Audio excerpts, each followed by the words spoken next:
morning students. Today we will discuss the topic of the subject optimization techniques 1.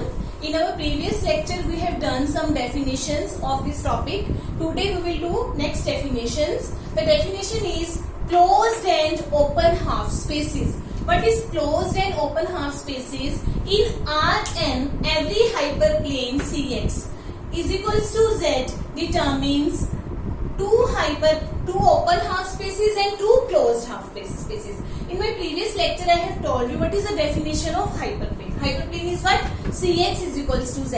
Cx is equal to Z means C1 x1 plus C2 x2 up to Cn xn is equals to Z. This is the definition of Cx is equals to Z. But you see, C is a number of n tuples, means C can be defined as C1, C2 up to Cn, and X is defined as X1, X2 up to Xn. So in Rn, every hyperplanes determine two open half spaces and two closed half spaces. What are the open and closed half spaces? The sets defined by. Now what is the set here? H positive O. What is H positive O means? Half space. Positive open half space. We are defining positive open half spaces and negative open half spaces. So positive open half spaces is all x such that Cx greater than Z. Because here we have Cx is equals to Z. Cx can be greater than Z and Cx can be less than Z also. When Cx greater than Z, it is called positive open half space. And when we will take Cx less than Z, it is called negative open half space. It is negative. When we will take Cx greater than Z, it is positive open half space, and when we will take Cx less than Z, it is negative open half space. And we are defined it by H negative O. It is the symbol. H positive O means positive open half space, and H negative O means negative open half space. And it is the only definition that all X such that which satisfy this condition and this condition. Okay, students.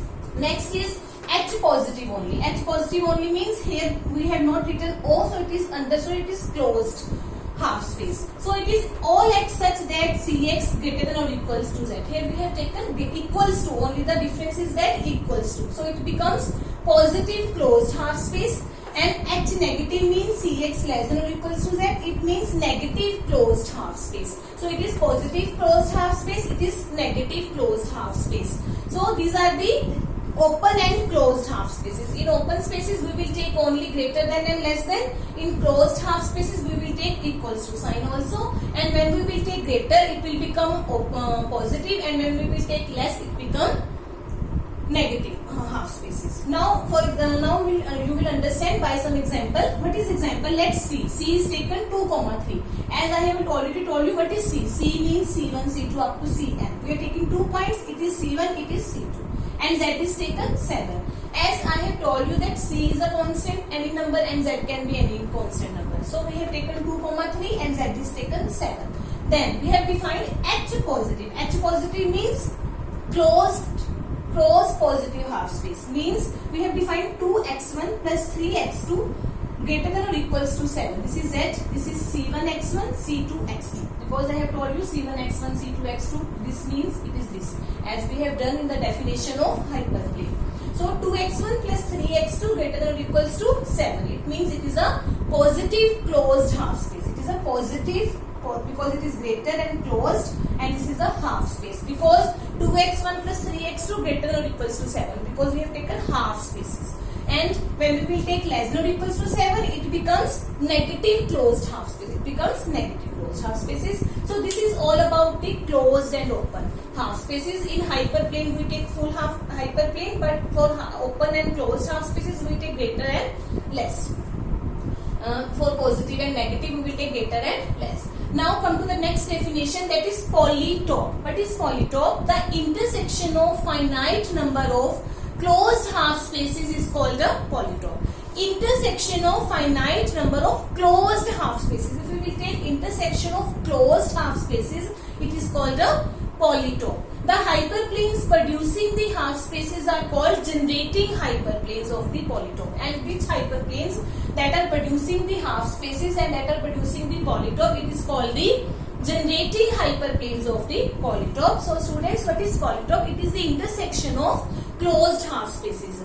I will tell you in my next lectures about the geometrical interpretation of the definition of polytope. Now you just understand what is polytope. It is the intersection of finite number of closed half spaces, and which hyperplanes are generating these half spaces. It is called a generating hyperplanes. Okay students, now next come to the definition of convex set. What is convex set? It is a very important definition. It is mentioned as by name by your syllabus, so it is very important. A subset S, which is again a subset of n tuples. Because we are talking only of the n tuples, is said to be convex if for any 2 points x1, x2 in S. If you are taking any 2 points in that set S, the line segment joining these points is also contained in S. So what is the definition of convex set? If you are taking any 2 points in that set S, and if you are joining these 2 points by some line segment, it should also contain in that set S. That is, a subset S, which is a subset of Rn, is convex if and only if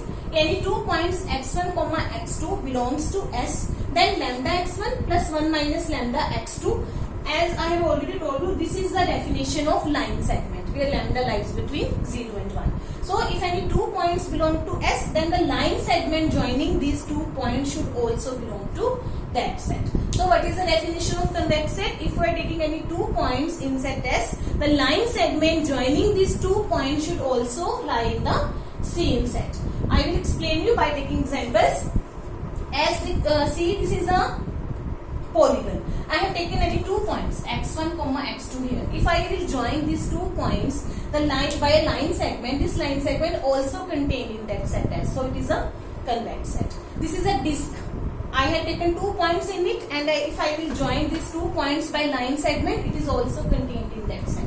So this is a convex set. Okay students, now this is non-convex set, because here we have taken, this is the figure. If I will join any 2 points, there is a 2 points. If I will join it by line segment, it come outside the figure. So it is non-convex set.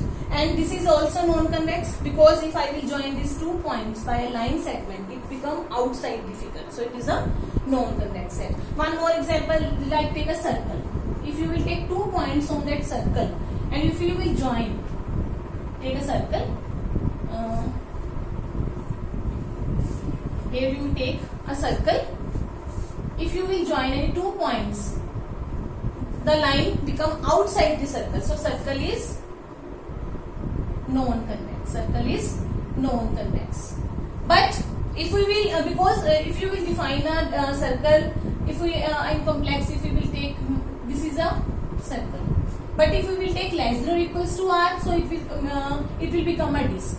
It is only a circle. If I will take it less than or equals to R, it becomes disk. Then we will include the inner portion also. In this we will take the inner portion also. So if we take 2 points, it lies inside the disk. But for a circle, if you will join 2 points by line segment, it becomes outside the circle, because circle means only the boundary of the circle. So circle is non-convex, but disk is convex, because in disk we take less than or equals to, but in circle we take equals to.